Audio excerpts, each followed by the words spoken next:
I think I'm ultimately more comfortable around women than I am actually around men. I think that that probably has something to do with the fact that I went to this, all-girls private school, and so all those, initial, experiences and feelings, and all those growing up pains that you have, start when start there.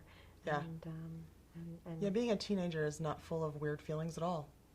And I love strongly, I love deeply, I love greatly, and whether it's for a woman or for a man, it really, to me, it doesn't really make a difference. She's making me do this. One of our readers who wrote in, or watchers, viewers, vloggers. I don't know what the right word is. Somebody let me know. Bisexuality. Here are my thoughts on that.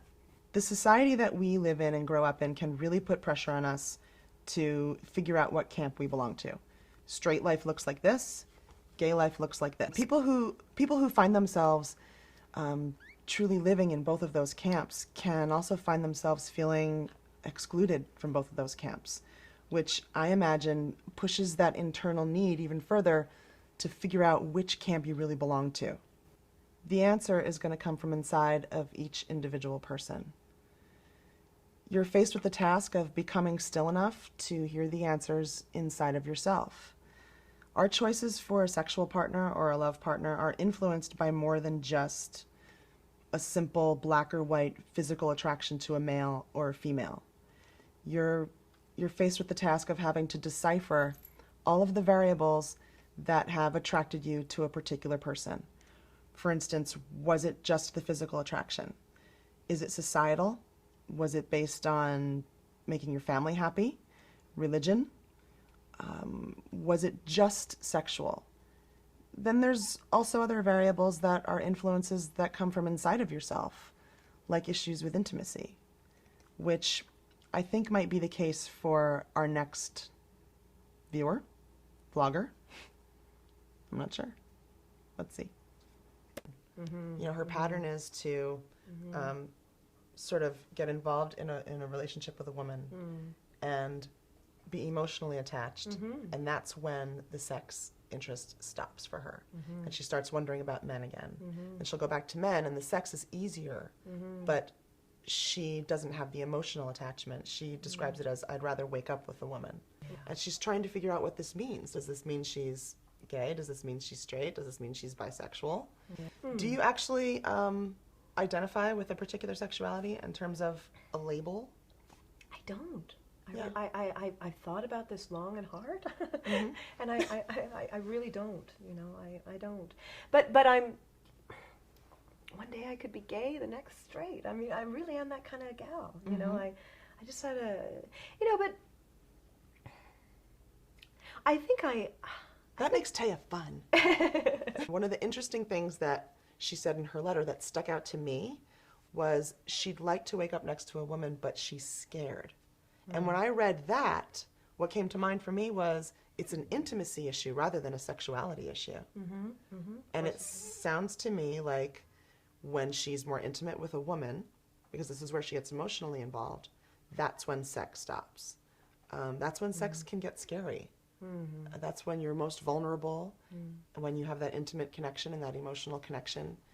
So it could be she could be a highly fortunate person. She might be one of those extraordinary souls who get to experience both men and women in new and in intriguing ways. And one experience, one relationship can influence and help the other. As long as everything is honest and of course, and yes. that can exist. That's people have. Yes, Thea is not suggesting illicit and tawdry affairs. I would encourage you to get curious about what happens for you when you're in a relationship with a woman and it reaches that point where you're emotionally attached but you get sexually disinterested. I would encourage you to get more curious about what that's about for you and to maybe give it a shot to be open and vulnerable and see if that fear comes up, and if it's maybe not that fear in you that drives you in the other direction. It's just a theory. It doesn't necessarily mean that's what's happening for you. But that's what I would get curious about, and that's what I would investigate. I'm not going to tell you who this next letter is from because she asked me not to. But she's here, and she's with us, and she's listening, and she's reading your comments, and she knows where to find us, which I'm really glad about, because she's feeling controlled and alone and really deeply painful by not being able to express her own feelings. There's no one to talk to. There's no one that will listen unless she shows them who they want to see.